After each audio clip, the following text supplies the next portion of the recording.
everybody, and welcome to Motion RC Live. It is an exciting day here at Motion RC because, as you can see, the all-new 90mm F-16 is officially here. I know it has been a lot of fun overnight watching the comments roll in. There is a ton of love for this model. A lot of guys were sad to see the original version go, but it's fun knowing that this was coming and everybody is receiving it so well. We've had a ton of pre-order guys over on the Motion RC customer community. People have been dropping it. I saw Alan, I think he was in here a minute ago. He had already dropped his. He bought one instantly. Victor Shamulus, all our normal boys down here. I'm going to try and keep up with the comments today, being this is a brand new hot release. I'm sure the comment section is going to be going quick. I'm going to try and go over as much detail as I can on this new airplane so you can make an informed decision. If you're sitting on the fence still about that pre-order, I do have a feeling this first initial shipment is going to sell out pretty quick. We are expecting to get them pretty soon, so you're not going to be waiting very long to get this airplane in your hands. And I know a lot of guys are going to really like this airplane. It has been a super fun project to work on here for Motion RC, and I have really enjoyed this one. So yeah, guys, we're going to just try and go in depth over the whole airplane today. Now, as always, there are flight videos, assembly videos, all those things are coming, the nice polished stuff, if that's what you want to see. But a lot of guys love it when I come on here live and I can answer y'all's questions in real time about the aircraft, and that's what today's video is all about. So we're going to really go in depth with the aircraft, try and show you every little nook and cranny of it, and answer as many questions as we can. So super happy to be here today. And like I said, I see all the comments going crazy. If there are specific questions, Lori is in the background watching, as always, and she'll try and get my attention if there's a question that needs answered that we don't get to today. So where do we start? It's a fun plane, man. So Lori says we already have a question. What you got there? Someone's asking already, what's the flight time? And another question was, how efficient is it? So those kind of go together. Okay, so first question off the bat is, what is the flight time and efficiency of the aircraft? So this is the same, what is this? This is the 3668 1960 kV motor that's found in like the Zeus. I believe it's in the Eurofighter now and the J-10. So on a 5,000 milliamp, just like on those aircraft, expect around 3 minutes of flight time. On the 6,000, you can push that out to about 3.5. And if you're flying kind of gentler, you can almost get 4 minutes out of it. But you'll know when you start flying this one, it's hard to fly it gently. You're going to have a blast ripping this thing around. So I really recommend that 3 minutes sweet spot for the 5,000 and, excuse me, 3.5 for that 6,000. And the aircraft carries the weight, no issue. We also have an 8S version of this aircraft. Once again, same power system that's in the Zeus. I'm actually going to take my Zeus power system, drop it in here, and go out and film it so you guys can see some 8S flights. One of the biggest changes to this aircraft was actually the battery bay up here to make the accommodation for 8S systems and make this a lot easier. And we'll get into this more as we go, but as you can see, there is actually that much area up here to put a battery. So you can shift this airplane's batteries a good 5 inches forward and backwards. So no issues hitting any kind of center gravity you want with this aircraft. Lori says we've already got another question coming in. Oh, they're just rolling in. So I know you're going to get to this eventually, but they're asking how compatible it is to the original version. Okay, how compatible is it to V1? I'll tell you this. This is a completely different airplane than version 1. Yes, the overall shape is the same profile, but it almost shares no parts with the original version. The entire fuselage is a new mold. The nose cone is a new mold. The canopy is a new mold. The wings are a new mold. I believe the elevator flying stabs are the only piece that haven't been changed. The rudder is a new mold. The doors for all of the underneath, which we'll get to in a minute, those are actually plastic molded. On the old version, they were fiberglass doors. Well, now they're plastic molded with all their scale details. The inside of the wheel wells are all finished out now. The aluminum landing gear are actually completely different than the original ones too. And they're fully painted out of the box. So there's really not a lot of stuff that's going to work with the older aircraft, unfortunately. But had to do it to get all the new features that everybody wants to see in our new aircraft. So, I mean, it's almost not fair to call this a version 2. It's almost better to call this a brand new airplane. And like I said, we're going to go into all the details of what actually makes this one different from the original. But it's awesome, guys. I think y'all are going to really enjoy this one. Can it still handle grass? Yes, I would probably not. So we had Brian Scutt say, I think that's Scott. Is there Scott or Scutt? Scutt. Sorry, your name was tiny on my screen right here. Can it handle grass? Yes, this airplane will be able to handle grass fields to an extent.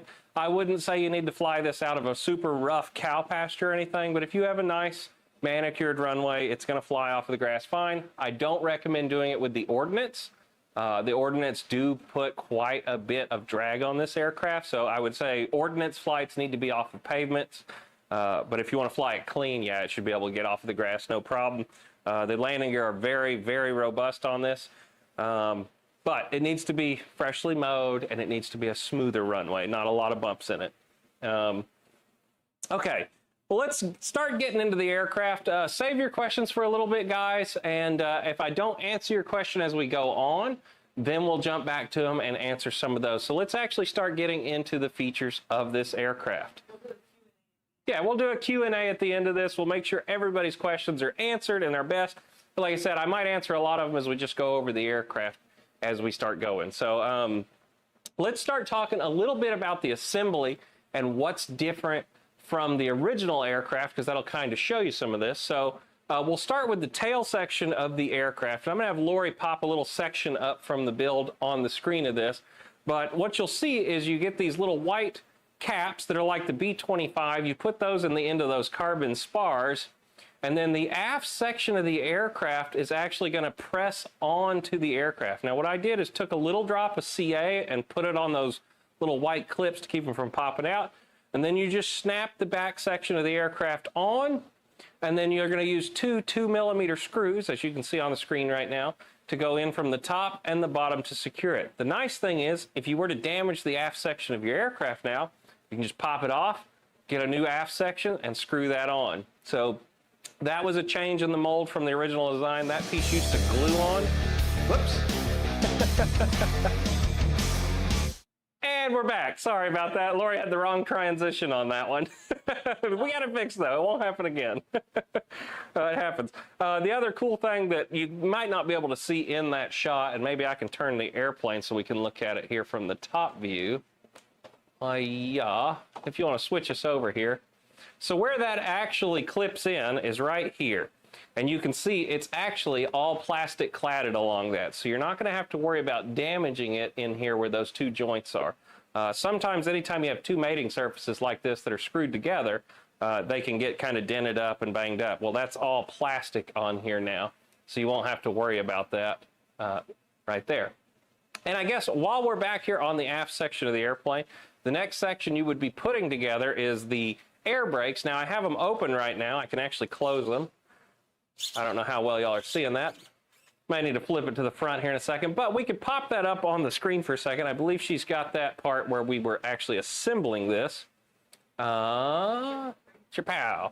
So as you can see, there are two plastic halves, and they are screwed on with one 2mm Allen keyed screw from the top on both sides. Super easy. They're just keyed right in there. You can actually see all that plastic detailing in the back that's going to have that nice fit to get these onto the airplane. Super easy. And then you have the two control rods at the bottom that are actually going to operate them. And they're using kind of an easy link, quick connect down there where you've got the Allen key to adjust in and out for your control rods. And we'll show those when we get back up to the top here in a minute. But yeah, I mean, super easy to put those on, not hard at all. And a really cool feature that I know a lot of guys really are liking that I've been talking to. They think that is awesome that we were able to get those in there. But yeah, let's see. Let me flip it around real quick. And you just put those on any open channel you want. And I have mine on a slider right now.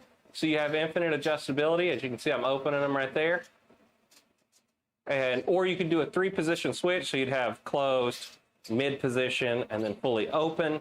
So you could do that way also. Or if you just did a 2-position switch, of course, they'd be open and closed, open and closed. So, but yeah, I did mine kind of infinitely adjustable, like you can see there, just by putting them on a slider switch. Lori, what's the question? How effective are they compared to flaps? So I do not have flapper. Okay, sorry, I probably should repeat the question. How effective are they versus flaps? So I do not have flapper on set up on the aircraft right now. Now, I know customers are going to want to do that, and you can. You just need more channels. So I would tell you you're going to need a 10-channel receiver if you want to do flapper-ons and a full flying stab with tail-of-ons, the full house. And you can easily do that. All your connections are right here on the blue box. Very easy to just unplug them and plug them straight into your receiver. Now, the brakes definitely work. They're not going to make the airplane fall out of the sky or anything, but all the videos you've seen of the landing so far have been with the air brakes. You just pop them open. They help slow it down. You get your angle of attack set, and you fly it in on the throttle. They definitely help to slow it down, but it's not so drastic that you're going to be falling out of the air or nothing with them. So they do work. And like I said, I haven't used the flapper on option at all on this because it doesn't have flaps. F-16s don't have flaps, but you can dial that in there if you want it to where the ailerons will droop. But so far, I have had no issues landing it, not using them. Like I said, it comes in so stable and gentle just as it is. Sometimes you can get the angle of attack so deep that you can hit the ventral fins, so you got to watch out for that, but that's really the only kind of negative effect, and all F-16s will do that. You kind of bump them. And mine have a little black mark on them where I've drug them a few times. Doesn't hurt them at all. They just get a little black mark on the bottom of them if you hit the geotex. Did I miss something? Oh, Mach 3 RC. I see him, the goat. That guy cracks me up. If y'all haven't checked out his channel, he has a fun channel, old Mach 3 RC. Enjoy seeing you down there in the comment section. Okay, so let's see. Let's get back on track here. So we went over the air brakes. If you have more questions about the air brakes, we'll come back to them at the end if you want. Like I said, we're going to have a Q&A at the end. So now that we have our section on the back put on, we can talk about the full flying stabs. We got a little quick cut of that going on. Super easy to install. These are a lot like the other version 1 stabs. You've got the metal rod with your 2 cutouts that your screw actually goes into. You take that metal rod and then you slide it into the fuselage. After you have that metal rod slid in, you're going to take 2 screws from the from the bottom of the aircraft, and they're going to go down and hit into that metal rod, and they're going to hold it in place.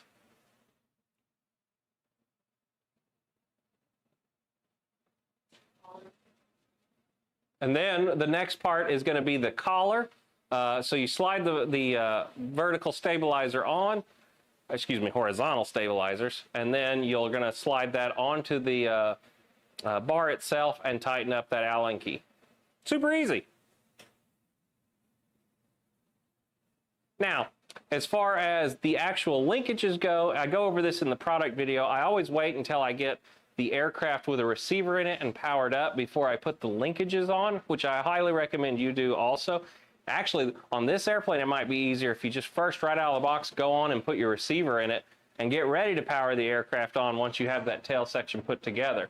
Because then you can power it up, make sure everything's centered, and then hook up the 4 linkages that go on the back of this, because you have 2 elevator linkages and 2 air brake linkages that you're going to want to hook up back there.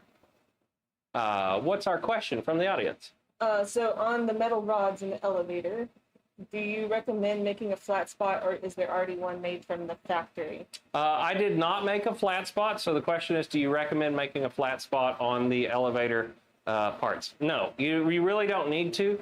It's kind of a softer aluminum, and you're putting a metal screw into it, so you just tighten them down until they hit, give them a little bit of a turn, and then that's it. They'll actually make an indentation where they hit the aluminum spar. And you'll see this when you put yours together. I mean, I'd have to take mine apart to show it, but where that steel screw hits the aluminum shaft, it'll actually kind of embed itself a little bit into it. Not a lot. I mean, it's only going in, 1/8 of an inch, but it puts a little indentation on there that tightens up to. And then you also have that screw into the plastic. And as it's going in there, it's actually cutting into that plastic, and that also acts as a little bit of a Loctite mechanism. Now, don't put Loctite on it. That's not what I'm saying. Loctite on plastic makes it brittle, so don't do that.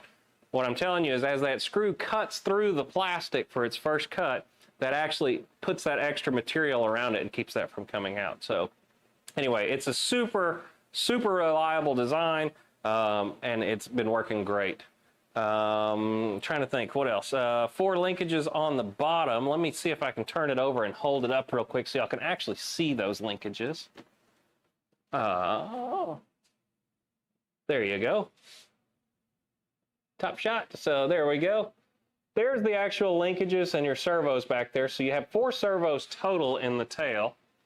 And like I said, the quick connects for the air brakes, you can see they have that Allen's key right there.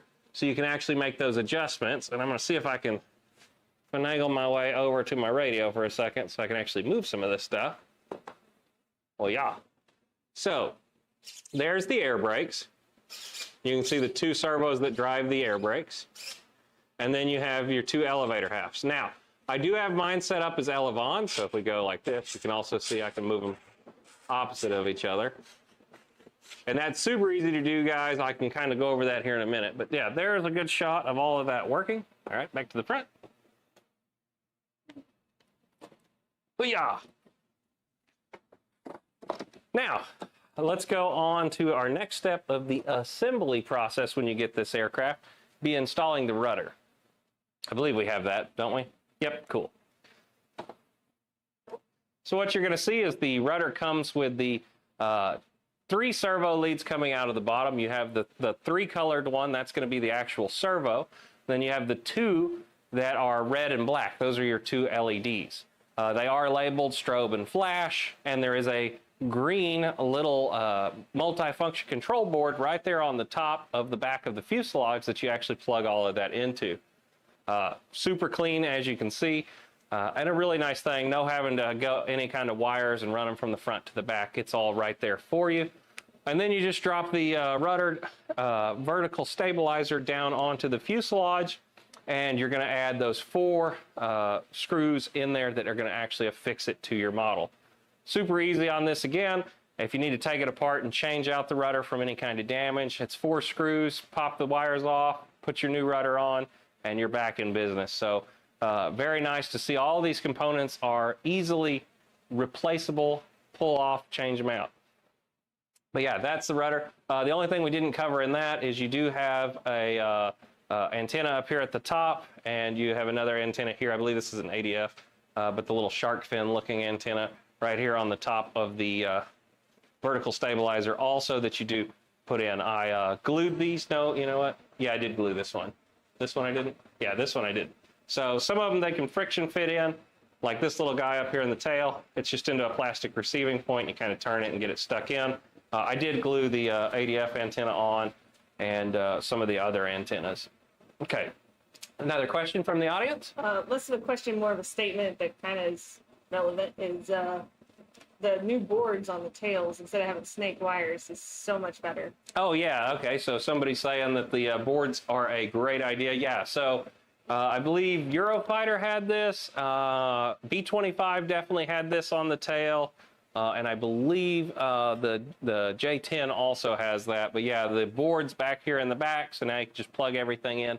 Super easy, and not have to worry about snaking wires through it or trying to plug in servo leads and you get them backwards or whatever. It's really nice. They're all labeled too right on the boards. You have your positive, your negative, and your signal. And then for the flash and the strobes, those are also labeled right there on the board. They literally say flash or solid, I think is what they say on them, without looking at them right now. But yeah, super cool to see that. So now we'll start moving more forward on the aircraft. One thing you're going to notice on this version versus the original version is the aircraft is now covered in rivets. So being that it needed all those new molds, they went on ahead and they've learned that technology over at Freewing now to add all the scale rivet detail to the aircraft. And I don't know if we have a good shot of that, but maybe we can go top for a second and I can actually just lift this up to our camera so you can see it. Hopefully, guys. Trying to figure out a way to pick up the airplane right now. So there we go. So I don't know if it's picking it up, but like out here on the wingtip, this is covered in rivets. This is covered in rivets. The tail, covered in rivets.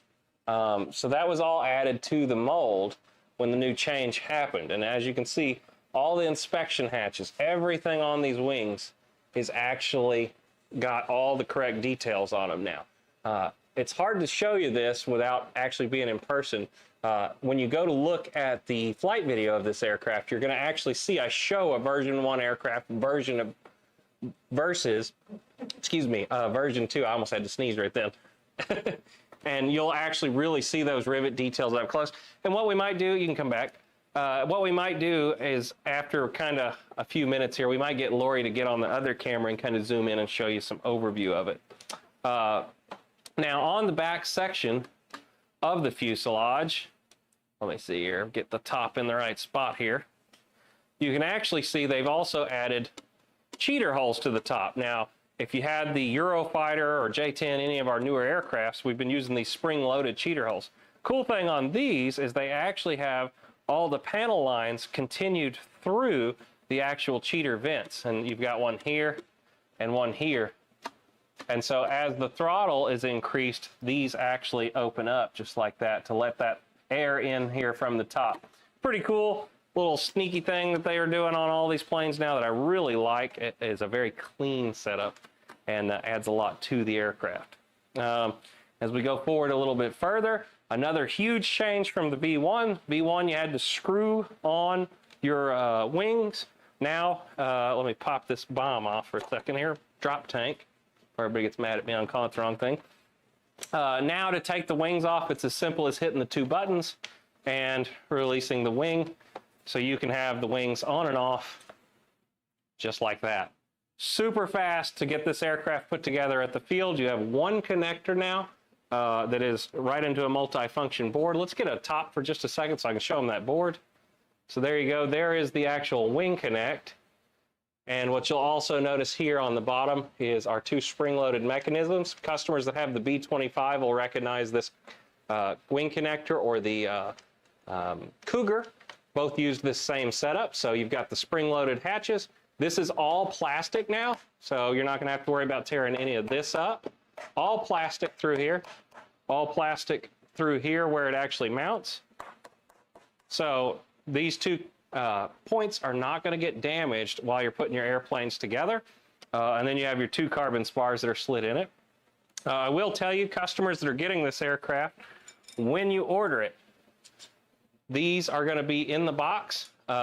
They are slid into the aircraft for shipping purposes only. They have these orange labels on them. Make sure you take these out, throw them away, and never use them in your airplane for flight. They have the orange stickers on it that tell you only for transportation. I'm just saying. Make sure you do not use these in your aircraft. But yeah, that's as easy as putting the wings on and off is. As you can see, I just took that one off. Let's put it on now. Line up. Plug her in. Slide it in. Make sure your wire doesn't get pinched. And ready to go fly. Just like that. Isn't that the slickest thing? I love that. Out here on the wingtips, I don't remember if I glued these in either. You do have the little bars that stick out here, just like on the older version.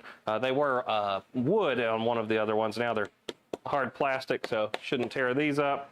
Out on the outside, you have your 2 missile rails. These are screwed on, and they are plastic cladded all over, so you don't have to worry about damaging the missile rails. They also have a carbon fiber rod inside of them to reinforce them, so they're pretty darn strong, as you can see. The missiles themselves, they do come in the box. They are on the quick connects, as you can see.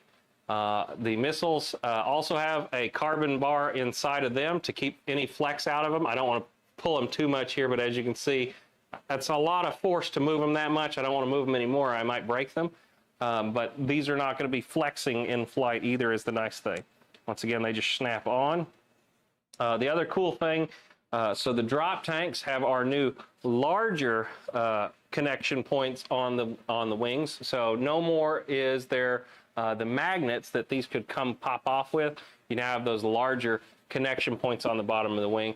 I'll try and flip the aircraft over when we show you the gear and stuff in a minute, and we'll look at that piece also. But yeah, just snap them on and off just like this now. Boom, and it's on. Very cool.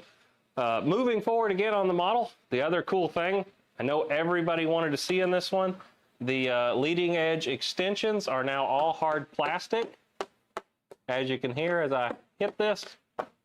So no worries about damaging the aircraft up here on the leading edge extensions. I just banged them into my laptop. Good thing they were on there. But you can see all of that on both sides.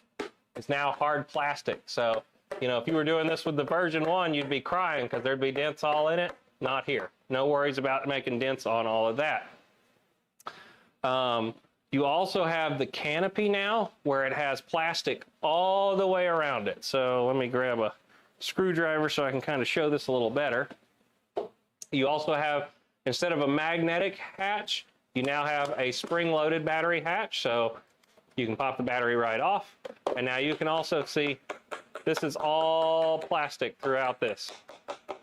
All of this is plastic. If you did this with any other airplane, people would be screaming at me in the comment section right now, but zero damage to the aircraft here.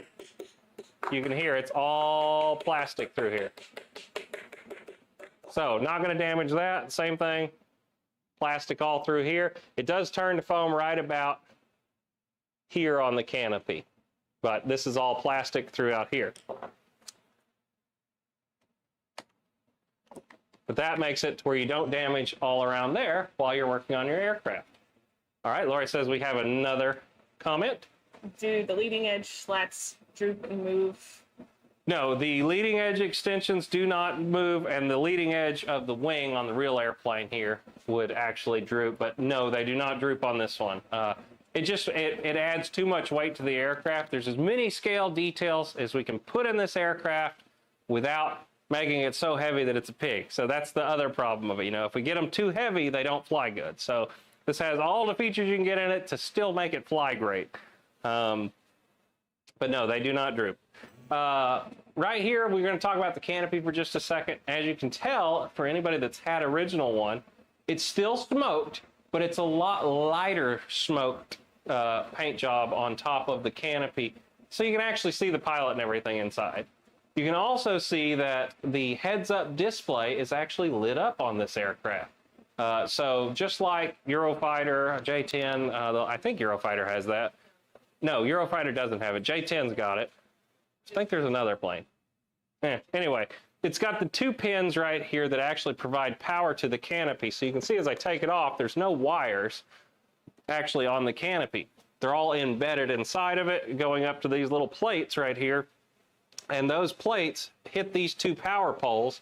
So when you put your canopy on, the little light comes on up here. Super bright. You can actually see it really well. And while we're also talking about it, we do have an optional upgrade canopy available for the aircraft. Now, I haven't installed it yet. I wanted to get through this initial product launch, make sure we had stock photos of how you get your airplane right out of the box. Our next step is to kind of do the pimping it out, show some of this. So I will be making a video on how to take the canopy off and install the upgrade set. You get a plastic seat, you get a plastic dash, excuse me, everybody gets mad if I call it a dash, plastic instrument panel. You get all of the actual instrument panel itself as far as all the screens, the buttons. You get a new throttle quadrant section on here. You get a new yoke for the control sticks. It does also come with some stickers to do your paneling. What I'm probably going to do though is actually hand paint this. Anybody that knows me knows I love to paint miniatures. So this is right up my alley to fully pimp out the cockpit and paint it. But yeah, most of the inside of this cockpit is already cladded in plastic outside of the seat and a little bit of the instrument panel. And putting this in here will make it where your entire cockpit is plastic at that point. So you won't have any kind of issues out in the sun. Actually, this one got set out in the sun for quite a while we were doing all the pictures and videos that you've seen. And surprisingly, the canopy and everything has not bubbled at all. And I think it also comes down to that, don't forget, this one's actually tinted, unlike a lot of them. And I think that really helps with some of the UV light going through and hitting those bubbles and making those foam bubbles pop. So very cool on that one. Excuse me, let me get a little drink real quick while Lori tells me what the next question is. I want you to move on up to the nose cone in a second. I just spilled coffee all over me. Want to know if it's plastic or foam or if it comes like that. We will make our way up there. So let me reposition the aircraft for a second. So we're going to move on to the front. You can see these antennas, just like the original version, have made it over into this one. These are plastic on these antennas up here on the front. Same thing with the little bumps up here on the nose. They are also plastic. You have your pitot tube here on the side. That does glue in. And then the nose cone has actually changed. If you remember the original version, it actually had a fiberglass nose cone, which was kind of cool, but it didn't really have any detail to it. The fiberglass ones were just flat. Oh, what happened? Oh, okay. Now, it is still magnetic. And the other thing, let's see. Let's get the top real quick, and I can actually hold the nose cone up there. There it is. Okay, so here you go. Here's the actual nose cone. What you'll notice is they've added these lines across it for the detailings on there. There's also the bigger one down the middle. And you also have these two little antennas here on the side that you poke in when you get the airplane. So this section is foam until right here. From here forward, this is all plastic cladded.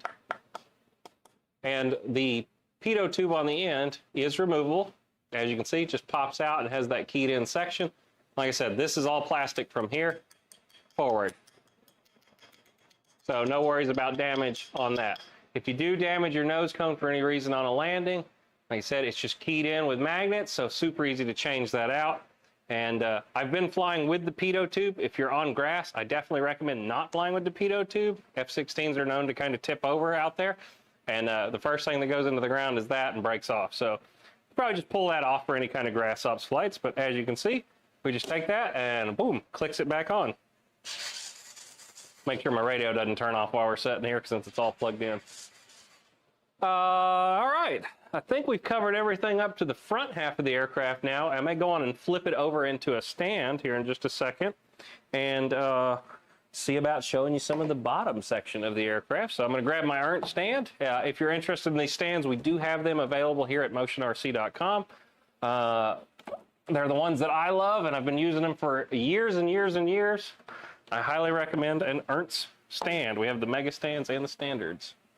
I'm gonna make sure I don't set it on anything. Oh, I need my other stand. Darn.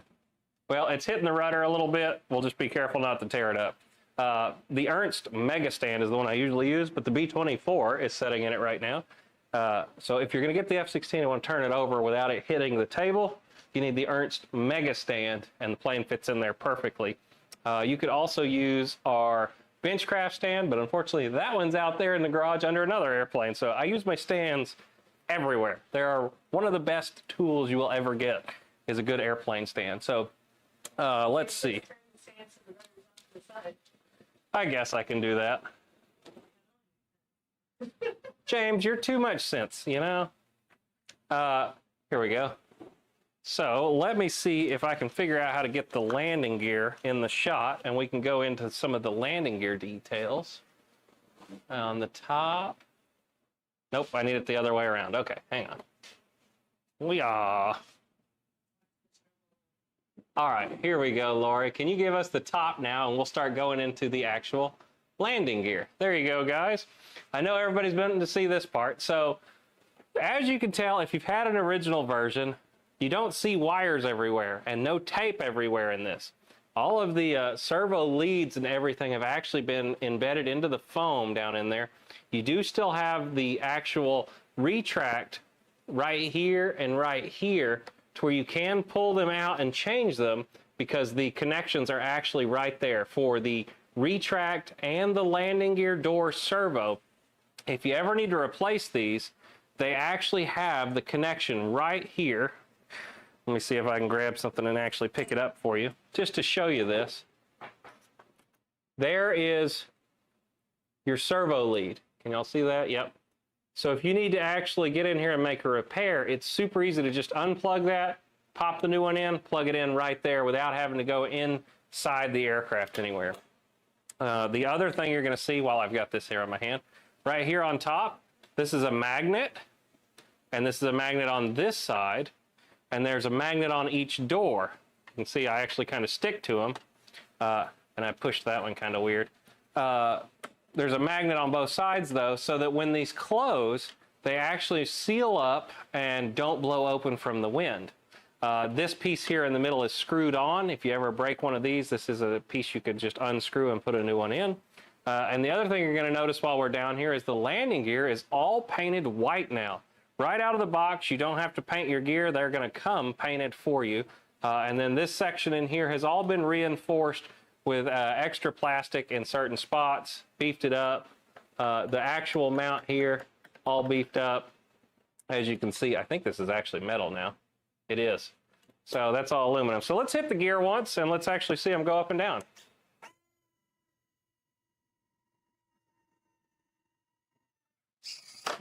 This airplane, even the version 1, I thought always had one of the coolest landing gears out of any of them. So I love that. You can see those actually clip. So let's hit them the other way. And they come out and fold out. They do have suspension on them. I'm kind of in a weird angle, but you can see there's the suspension working and articulating. Same thing on the other side, working and articulating. So super nice. Let's give them one more shot there of the gear going up and down. And I'll get your question in just a second. What's your question, Miss Lori? Someone's asking, do the bars on the gear actually function like extra tough, or is it just for scale appearance? No, the bars, okay, so let me pull them back out here. So we have a customer asking if these bars actually are for reinforcement or just for pretty. These are actual cut aluminum bars right here. They come down here and mount in. These are structural. All of these bars are actually structural on this aircraft. This has one of the toughest landing gear we've seen come out in a model in a long time.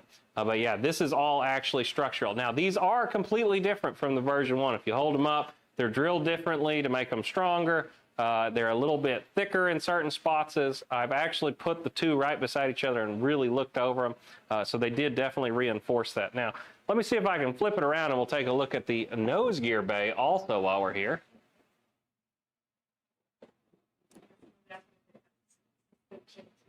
Yes, the nose gear does have suspension, so there it is right there. Kind of hard to show that from our top angle here, but yeah, there you go. There's the suspension actually in action. You have that scissor link, and then you also have that reinforced scissor link. This is metal. This is not plastic all through here. Same thing. This is all machined aluminum all through here. It's just been painted white to give it that extra scale detail.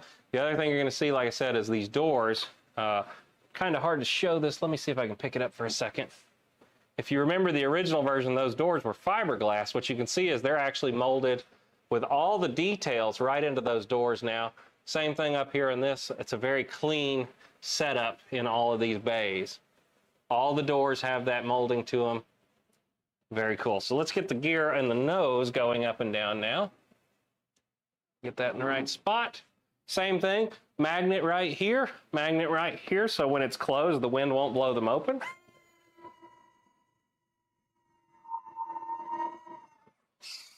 And you can hear that actually clicks with that magnet right there. And so this is all flush, sealed up. The wind won't be getting under it and pulling it open. And you do have the landing light right here in the front that's going to add that little bit of light coming in to see it. You can see that light from a long ways away when it's coming at you. But there's that. Let's give you one more cycle up here. And you do have the steerable nose gear, of course. So there's the wheel actually turning. And let's put the gear up now again.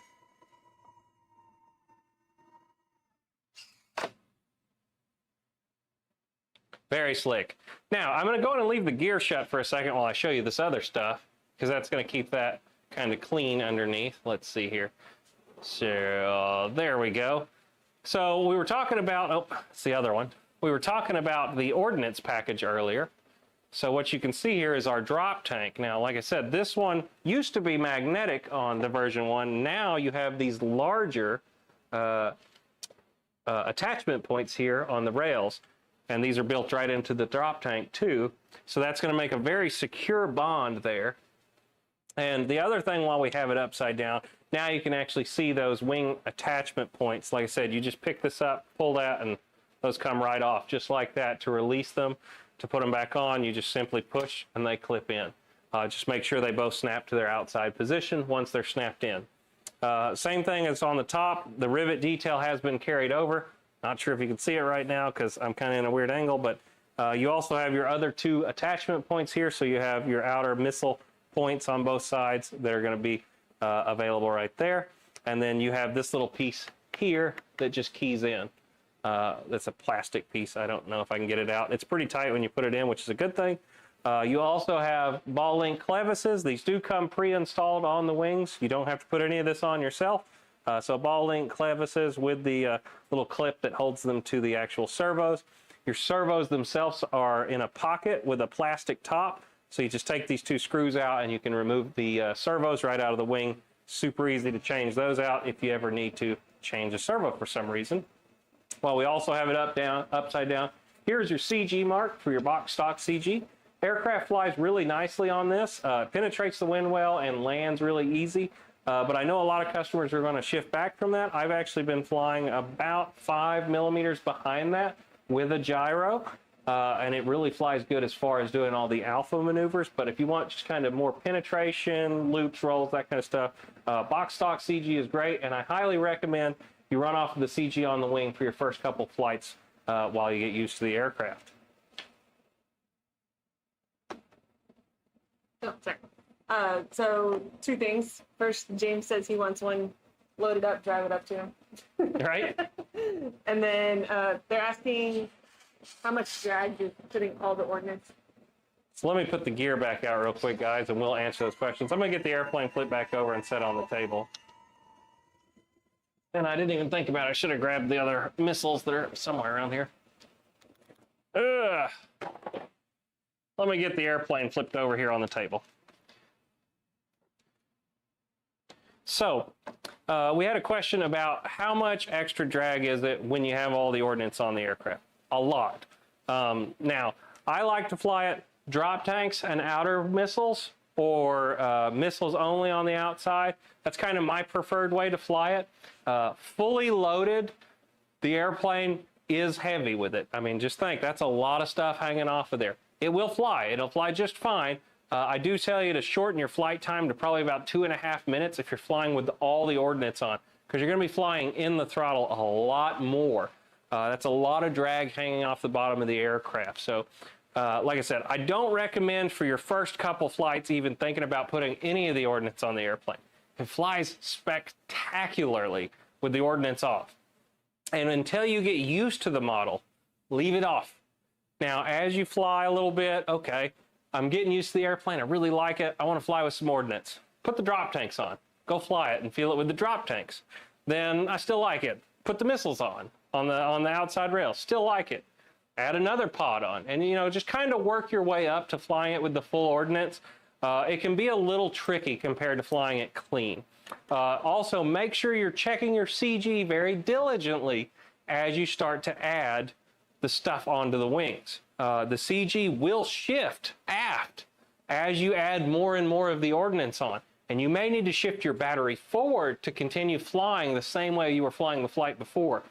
I can fly this airplane extremely tail heavy and have a great time, then throw the ordnance on, and if I don't move the battery, it becomes a handful because I get it really tail heavy. So be very careful with that when you fly this airplane with your ordnance your first time.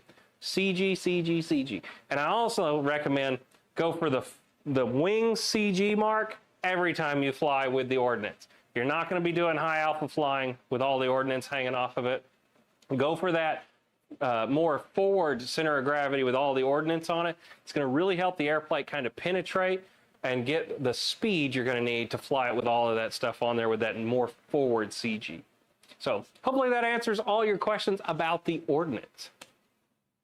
Yeah, Yeah, let's do that real quick. So we're going to kick the lights off for a second in here and show you how bright all the LEDs are. I don't know that they come across always on camera, so here we go. We're going to kill the lights for just a second. You can see the navs, the strobes all over this thing. This thing is covered in LEDs. Here we go. I don't know how great it's going to look. We don't really run the cameras in the dark that often, but can you see it still, or is it too dark? Might be too dark.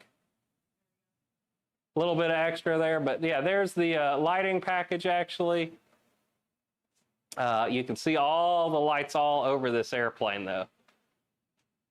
Navs, strobes, you've got the lights and the beacons on the aft section of the aircraft. I mean, it twinkles. If you're flying in the evening, this thing is super easy to see in the evening. I don't know if it's coming across too. I mean, the wings, you can see the wings, they actually shine all the way through. They're actually a different style of LED than was on the older one. And you can see all that. So super awesome. You can also see that one up in the cockpit really well right now. All the light. Isn't that the coolest, guys? All right. Bring her back. Lights on. Lights on. Flame on. All right. I think I've almost about covered everything. What we're going to do right now is just hang out for a little bit and do some question and answering. So I'm going to watch the comment section for any questions that are coming up right now that maybe we didn't go over. Remember, if you're getting into this late, you can always go back and re-watch this when it comes to the end, because we covered a lot of stuff from the beginning to now that you may have missed. But what's our question, Lori? Is the nose gear steerable? 100%, yes. Somebody's asking if the nose gear is steerable. Yes, it is. So there you go. I'll move it for you. Linked right up to the rudder. It is on a separate wire going into the control box, so customers that want to, they could actually split the rudder from the nose steering, and then you could do a mix, and you could do an adjustable steering tiller with a knob on your transmitter if you want. I've done that a couple times. I actually think we might have a video somewhere on the channel for it. It's hard to keep up with them all anymore, but I think we've done that before. But the blue box for this aircraft is actually right here, easily accessible, all labeled right there on it. So if you want to split this up and be able to do tail-of-ons like I've done, so you can see my ailerons and my elevators work together, it's very simple. The two elevator halves are just plugged in on this side of the box. They're labeled elevators. You just unplug both of them and go straight into your receiver with them. Normally there's a lead coming out of this side that's labeled elevator. You just unplug that one and take it out of the airplane if you're going to do that. Same thing with the ailerons. They're both plugged in right here on top of the blue box. So if you wanted to split those and be able to do flapperons, you can easily do that right there also. But at the end of the day, if a customer wishes, they can also just fly it like a standard aircraft, and then you only need 7 channels. So this is an aircraft that can be done any way you want. So 7 channels is going to give you all the features of the aircraft as it comes out of the box.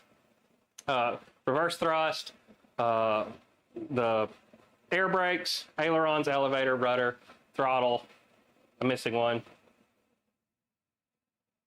Brain's not thinking. Reverse thrust, something. I can't remember. Anyway, I'm right though. I've done this enough times. You're going to need an 8 channel if you want to take advantage of the flying tail, and you're going to need a 9 channel if you're going to want to split the ailerons and that. So anyway. All right. Is the nose intake fully open like the 70mm? Yes. Let me see if I can point this up towards the camera and give them a look at it. There is the intake. Now it does have that little bar there in the front, just like the real aircraft, but it is actually open and functioning, so the air can get in right there. It is still kind of a small opening for this 90mm EDF, so it does have the cheater vents on the back and the bottom to provide more fan air in there, but there is the look of that. Okay. gyro recommendations? You could easily use our new Freewing gyro with our programming card. I'm actually going to try and do a video a little bit later putting one of those in here. I've got it ordered, it's coming, but I'm going to be putting one in here. There is a tail-of-on setting for the new Freewing gyros that are coming in a lot of the aircraft now. It didn't make it into this airplane. Saved the customers just a little bit more money. This one's already a pretty fully loaded aircraft, but you can easily add that in. You could use one of our Lemon satellite RXs, or excuse me, Lemon RXs. You'd want the 10 channel, so you'd have the 2 extra ports to be able to do your gyro assign on and off, and then your roller knob for your gain sensitivity if you're going to run the 10 channel Lemon. And I would definitely recommend running a satellite with the 10 channel if you're going to do the Lemon, because then you could have the Lemon back here in the back and run your satellite up here into the nose. Couple different options there, but yeah, we have a lot of gyros here. You could run the Hobby Eagle gyro. If you're going to run it standard, you need to go to the Hobby Eagle, I believe it's called the Stability Plus, if you wanted to run the tail-of-ons. I don't believe the original Hobby Eagle will cover the tail-of-ons. So anyway, there are lots of gyro options to choose from, yes. Could you run the 8S version on 6S? No. So a customer's asking if you can run the 8S version on 6S. No, you cannot. What you can do, and what I'm going to do to actually go out and do the 8S version of this, you could either buy the 8S or the 6S version of this aircraft, and then just buy the 6S fan or the 8S fan. So like in my case, I have the 6S version of the aircraft here. I have an 8S Zeus out there in the garage. I can simply unplug the Zeus's power system's fan, because it's the exact same one that goes in here, plug it into this aircraft, and then go out and fly 8S. The ESC is the same on both versions of the aircraft. The only change is the actual motor and impeller on the aircraft. So if you want to be able to fly 6 or 8S, you will need to buy the supplemental motor or pull it out of one of your other aircraft. Say you're wanting to do that here, you could buy the 6S F-16, and then you could buy the 8S Zeus and just pop the motors in and out, and that'd be a way to do it on the cheaper way. Or find a friend that maybe has lost one of their other aircraft that has that 8S power system. The J-10, the Eurofighter, and now the Zeus all, I think the F-22 also actually use that same power system. So if you can find one of those around and grab it, you can run both that way. Next question. Someone wants you to compare the 6S to the 8S even. I know you haven't flown it yet, but they're saying it seems like the bird is super heavy looking at the wing loading. Is it weighing more than the B1, and does it impact the flight?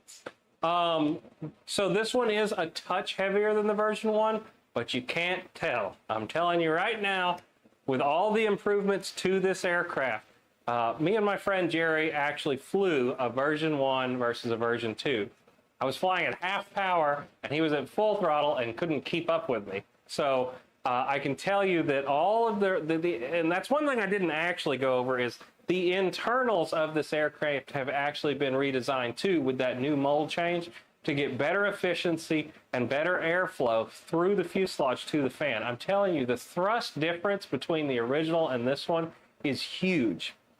Now, if you want this to fly like a 70 millimeter, it's not going to. It's not designed to be super lightweight and float around like that. This will still do great high alpha and everything, but this is a large, very scaled out, very tricked out aircraft. It's made to fly and feel very close to when you're ready to go to turbine size.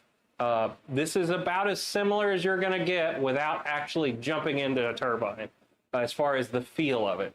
It's got a lot more mass. It's a lot heavier, but it has plenty of power to actually push that mass around. And a heavier aircraft can actually be a lot of fun as far as sliding them around and moving them when the weight is transitioned well like this. So you'll see in a lot of the product videos, this is not lacking for power. Whereas the older version, it kind of was heavy. That was before the new motors and the improvements to the air. You also have those extra cheaters on top, providing extra air into this fan. So I think you're going to be very happy with the way these fly. I cannot wait to see a lot of guys start getting these at the field, because I think once people start seeing them in person, you guys are going to actually fall in love with this airplane. This is probably one of the best aircraft Freewing has ever made, if not the best. I love the color scheme. I love the way it flies. Like I said, this has been a very fun project for me personally, because this aircraft has been a blast to go out and fly. Anyway. So Two Brothers RC has 2 requests. It says, stop saying tailbonds, it's differential stabilizers. Whatever. And squish the wheels. They want to see how hard they are. Squish the wheels. They're hard. But it's all suspension and whatever. I know you like them to be soft. Sorry, John. They're hard foam. They work great though. Is there any carbon fiber in the way of placing a receiver antenna? No. Carbon fiber. Up here in the bay, there's a little bit of carbon fiber right in here, kind of in line with the box. I think there's one strip that goes out right in here and right here, but it's not going to block anything. So I ended up taking my receiver antenna and went one flat across the top and then one down the side here to get plenty of angle. And like I said, if you were to get a satellite, you could easily run it under the battery bay. The battery bay just screws in. Oh, I did add this. It comes with this battery strap here in the front. I don't know. Maybe you can show the top for a second. Something I'll show you real quick. As I was moving the CG around, so the battery bay comes with this strap right here. I unscrewed it and added a second strap here. You can pick these up here on motionrc.com if you want to do the same thing I did. But it comes with this one, and I started with the battery up here, but as I've flown, I've actually shifted it to about where I'm at right now, actually, with no ordnance on it. I actually just fly it just a touch forward of this. So where I actually put my 5,000 is I actually slide it just right there. So when I fly mine, and like I said, I don't know if I recommend this right off the bat, guys. This is a little bit more tail heavy CG. If you're not flying a gyro, I really don't recommend flying it this far back. It needs the gyro to help stabilize it with it this far back. But I do it right where my 5,000 is hanging just a touch behind the wooden battery tray. And actually, I could pull this out for a second, show you guys, since we haven't actually seen that. But yeah, I did add that second battery strap. I need to put some shelf liner in there, and I haven't done it. Normally 2 battery straps I can get tight enough that they won't move around, but you can actually see you've got the 4 screws here. 4 screws to pull this out. So if you wanted to run a external, what do you call it? Sorry, when you're live, guys, sometimes it doesn't come to me.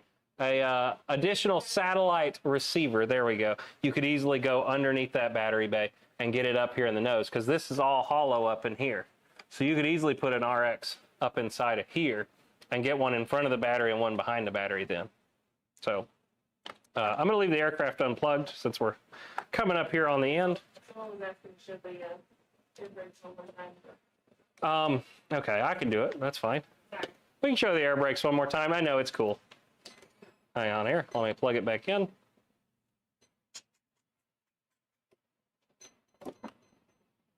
And we'll slide this around to the back side. If you want to go to the front camera, I think that's where you can really see the air brakes. And once again, we went over this a little bit earlier, but there they are. I have mine on a slider, so you can go anywhere you want, open or close. You could easily put these on a 3-position switch. 2-position switch, however you want to do that. But like I said, I did it on the knob so I can open them and close them at whatever I want. And then I also have, like I said, whatever John called them. I call them tail-avons. There you go. But you can also run a standard tail, or you could run flapper-ons if you wanted also. There you go. There's all that goodness. And a rudder, why not? For good news. What? John said, oh, stop ears. You'll make it. Once again, for anybody that got in late too, we do have the optional 3D printed upgraded cockpit. These are available right now. So you can get that too if you want to do it. I think we've covered everything. If nobody has any other questions, go hit that pre-order button. Because they're selling fast. If you want one, I would tell you to not wait too long on it. They're going. They're going to be a very popular airplane. Is that it? Thanks, Wes. Two brothers. Fun fact, air brake servo setup would let you do ace comment like maneuvers when you pull the elevator hard. I know John's probably going to end up one of these. That's right. Mach 3 RC. It's got the full flying stabbies. I know you like that. It's fun seeing all you guys in here. Greener Shade RC. Little roll call here at the end. EQ RC, good to see you today, brother. I've met him in person. I am actually going to be at Fall Knoll. Just kind of wrapping this up, but EQ, I normally see you there. So if you're at Fall Knoll this year, I hope to fly with you. I think John will probably come out to that also. So come out, meet some of your favorite YouTubers. It'll be a lot of fun hanging out with everybody. Yeah, anyway, can't wait to order one. All right, guys. Well, this is the new 90mm version 2 F-16 in all of its glory. Be expecting the full flight video to come out a little bit later this afternoon, right after we get done with this. And I hope y'all go out and watch it and enjoy it. The release video is out there just cranking right now. You guys are eating this up. I have heard so much positive love for this airplane. I've been so happy with this release. Like I said, you know, this is the definitive F-16 to come to market now. And I think it really shows all the love and care that was put into this model to bring it to market with all the upgrades that everybody has always asked for. I mean, this got everything. It got the whole warehouse was thrown at this one to make this the best Freewing F-16 to ever come to market. And I think it really shows, and I think a lot of customers are going to really just love this airplane. So as always, guys, whether it's air, land, or sea, you can get it right here at Motion RC. And until the next time, Product Specialist Wesley, I'm out of here, guys. Go get you an F-16. Bye.